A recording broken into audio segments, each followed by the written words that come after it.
ভোটের আগুনে জ্বলছে বঙ্গের দক্ষিণ 24 পরগনা।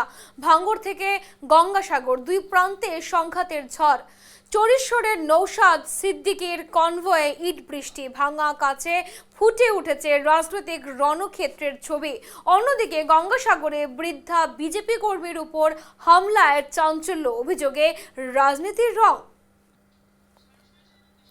সরাসরি আমাদের সঙ্গে রয়েছে সৌরভ বিশাল। সৌরভ, জানতে চাইবো যে ভোটের আগুনে জ্বলছে বঙ্গের দক্ষিণ 24 পরগনা এবং ভাঙ্গর থেকে গঙ্গাসাগর দুই প্রান্তেই কিন্তু সংঘাতের ঝড়, কি জানতে পারছো?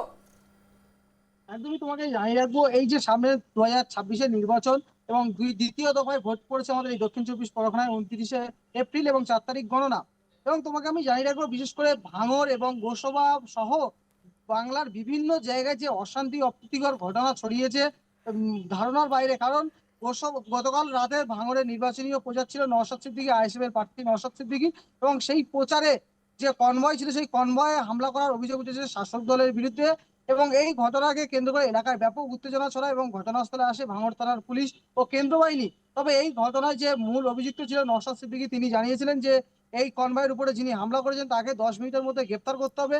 এবং এই ঘটনার পর ভাঙড় থানার পুলিশ সেই অভিযুক্তকে 10 মিনিটের মধ্যে গ্রেপ্তার করে। তবে এই ঘটনায় এলাকায় যখন ছড়িয়ে পড়ে, ভাঙড়ের বিভিন্ন জায়গায় রাস্তা অবরোধ করে বিক্ষোভ দেখাতে থাকে ভাঙড়ের যে আইএসএফ প্রার্থী তার অনুগামীরা। তবে এরপরেই যে শওকত মোল্লা ভাঙড়ের প্রার্থী, তিনি জানিয়েছিলেন এই যে শাসক দলের বিরুদ্ধে যে হামলা করার অভিযোগ উঠেছে সম্পূর্ণ মিথ্যে এবং ভিত্তিহীন।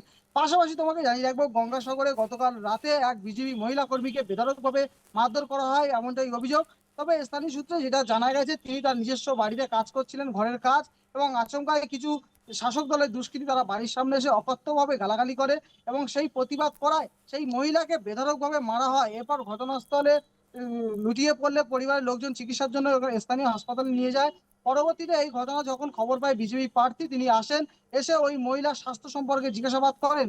পাশাপাশি তিনি আরো জানিয়েছেন যে শাসক দলের দুষ্কৃতী তারা দ্রুত শাস্তি পাবে এবং নির্বাচন কমিশনকে জানিয়েছে। পাশাপাশি যে শাসক দলের বিরুদ্ধে যে অভিযোগটা উঠেছিল বিজেপি মহিলাকে মারধর করা, শাসক দল সম্পূর্ণ ভিত্তিহীন এবং মিথ্যে অভিযোগ বলে জানিয়েছে। পাশাপাশি তিনি আরো জানিয়েছেন এটা পারিবারিক ঘটনা, এর সাথে শাসক দলের কোনো সমস্যা নেই বা শাসক দল যায়নি গন্ডগোল করতে।